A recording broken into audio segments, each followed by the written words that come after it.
Olá!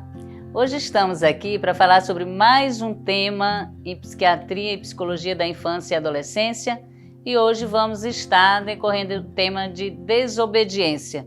Mais uma vez estamos aqui com a nossa psicóloga queridíssima, que também é especializada na infância e adolescência, a doutora Sara Nádia. Olá, doutora Sara, mais uma vez muito obrigada por aceitar meu convite, por a sua participação. Olá, doutora. Muito obrigada pelo convite, né?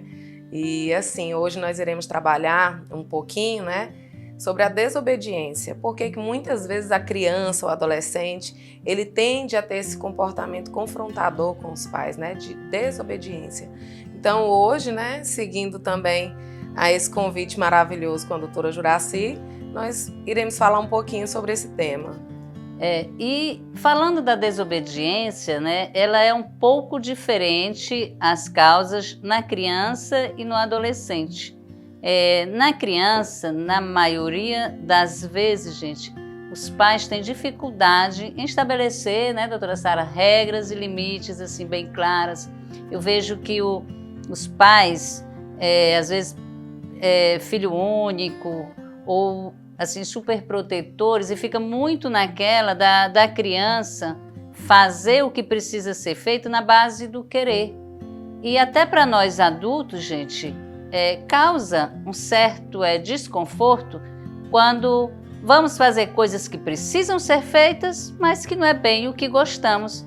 E para as crianças não é diferente, né, doutora Sara? E eu vejo muito que os pais ficam nessa questão de conversar, vamos, filhinho, vamos fazer a tarefa, ou vamos, filhinho, vamos, é hora do banho, ou larga o jogo.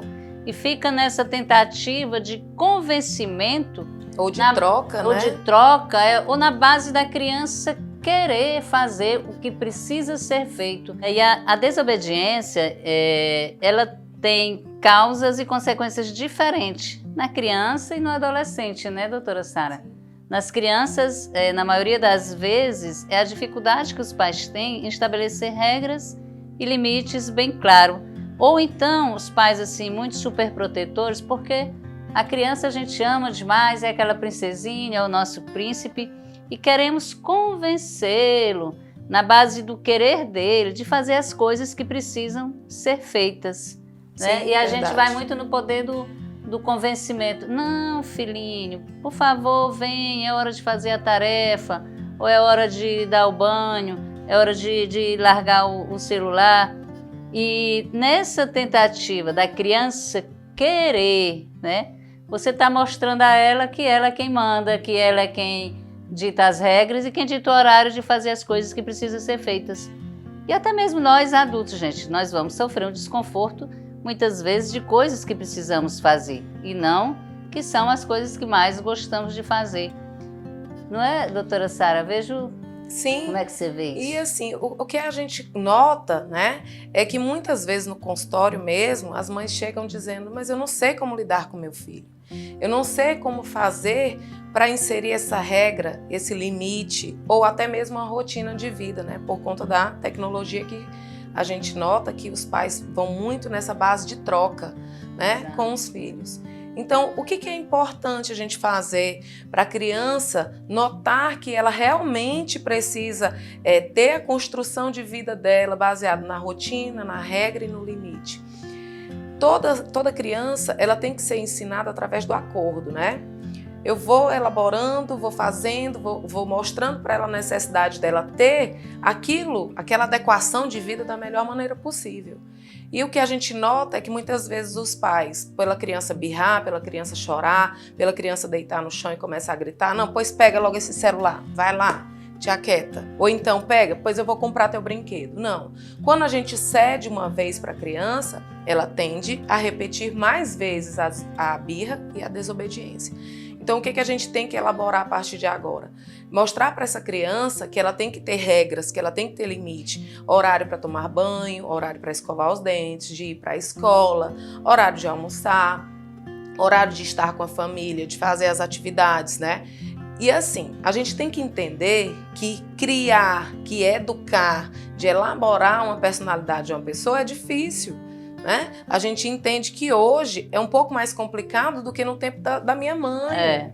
devido aos eletrônicos, Isso. né? Devido a essas crianças estar muito exposta à tela na maior parte do tempo. E para nós pais, muitas vezes até nos sentimos confortáveis, porque enquanto ele está lá no computador, no celular, eu estou aqui tranquila fazendo as coisas também do meu interesse. Porque eu tenho também, gente, que tirar as telas da criança, mas eu tenho que dedicar tempo a elas, para brincar, para escutar, para dividir, para compartilhar, conversar, né? E como eu estava falando anteriormente, e reforçado por a doutora Sara, o que a criança precisa ser feito, uma vez que você estabelece a rotina, isso melhora bastante. E sempre que é hora de fazer a tarefa, mas eu não quero fazer a tarefa. Olha, isso aqui precisa ser feito. E você coloca uma consequência próxima. Quanto mais rápido você fizer, quanto mais você decidir vir fazer a sua tarefa, mais tempo vai sobrar para você fazer o que você gosta, que é o que você quer brincar, quer usar o celular. E também acho que é muito importante estabelecer a quantidade de horas que uma criança pode estar exposta à tela. A tecnologia, né, verdade. Porque assim, a criança ficando muito tempo exposta à tecnologia, ela não tem essa interação familiar. E aí, quando chega na fase da adolescência, o que acontece? A criança virou adolescente que fica só dentro do quarto, na tela do celular ou no computador, e a família se perdeu. Então, o que a gente tem que fazer? Elaborar momentos com os nossos filhos também. Eu sempre digo para toda mãe que chega no consultório para mim, entenda que você passou o dia todo trabalhando, que você está cansada, mas o seu filho não sabe do que você estava fazendo. Ele não sabe da sua rotina. E você tem que fazer o quê? Mesmo cansada, você tem que destinar um momento para ficar com eles. Então, assim, eu sempre fiz isso com os meus filhos, por quê? Porque eu sempre tive uma rotina muito puxada, né? De trabalhar de manhã, de tarde, de estudar à noite.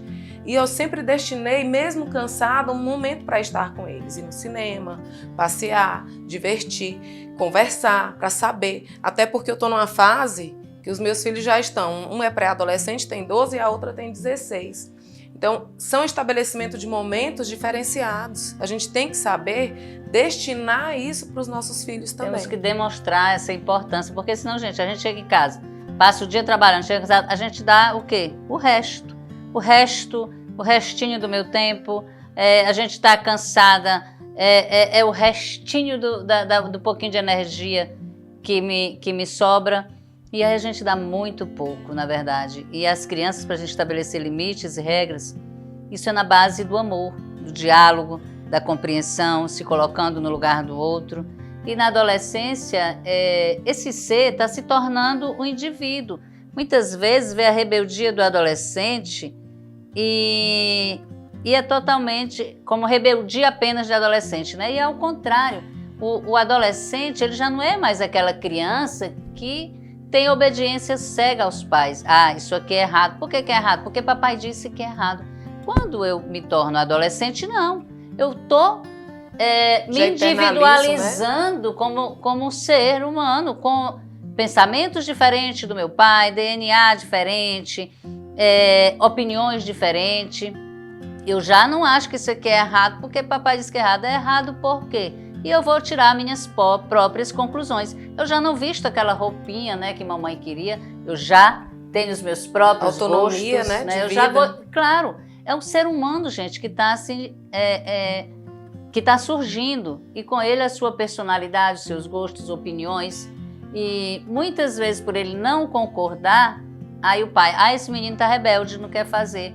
Mas você tem que ter o diálogo, tem que ter a conversa. É lógico que o adolescente não pode fazer tudo. Sim. Mas você também tem que ter empatia, se colocar no lugar dele, qual é o problema que você está enfrentando, o que está acontecendo, porque é uma fase muito difícil. Complicada. É muito sofrida para o adolescente. Não pense que é fácil. É um boom hormonal, é mudanças de contexto de vida, contexto de fisionomia, mudanças corporais. Inúmeras mudanças. O adolescente sofre muito, as pessoas acham que não, que é somente rebeldia. É uma fase difícil. Bem complicada. E assim, o que a gente nota? O adolescente, por muitas vezes, ele não se sente inserido naquele contexto familiar mais. Por quê? Tudo que eu falo, tudo que eu penso, um cabelo que eu quero pintar, um corte de cabelo que eu quero fazer, minha mãe não deixa eu aproveitar aquele momento. A gente, como mãe, quer que aquela nossa filhinha, aquele nosso filho, seja permaneça bebezinho, do né? mesmo jeito, do jeito que a gente veste, do jeito que a gente quer. E ele está se tornando um ser humano. Sim. Com as suas características únicas. E como a gente tinha falado anteriormente, né, doutora? Cada ser é único. E a gente tem que entender que o nosso filho, ele cresceu, mas ele não é igual a gente. Não adianta eu bater de frente com meu filho, mas você vai fazer isso a partir de agora. Não, eu acho que o diálogo, né, dentro do ambiente familiar, ele é preponderante para fazer com que essa parte da adolescência seja menos sofrida. Porque quantas vezes um adolescente chega e fala assim para você: mas eu não estou suportando mais tanta atividade que eu tenho que fazer, estudar, responsabilidade. A gente tem que mostrar para eles que a vida realmente é feita de responsabilidades, que é feita de regras, que é feita de limites, que é feita de estruturação de vida. E que ele está passando por uma fase que, se for ali acolhido pela família, vai ser muito mais fácil de passar, né? Do que eu ficar brigando com meu filho, gritando com ele, dizendo o que ele tem que fazer, mas sem aquele afeto e sem aquele amor, não vai. Gente, então é isso. A desobediência, né, ela deve ser vista como uma necessidade de estabelecer mais regras e limites. Quanto mais precoce você iniciar isso na vida da criança, melhor será a adequação dessa criança.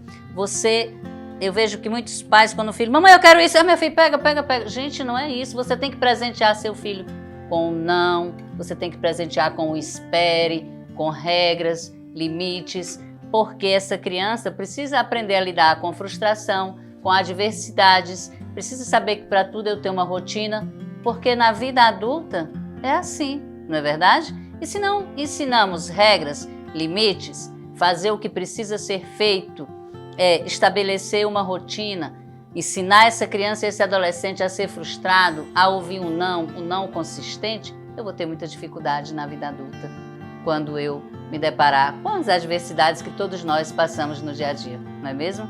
É verdade, doutora Sara? Verdade. Mas a gente tem que observar que se eu não sofro nunca, se eu sempre recebo tudo o que eu quero, lá na frente, quando eu não tiver mais, como que eu vou saber lidar com isso? Então a gente tem que fazer com que o nosso filho aprenda a ouvir um não.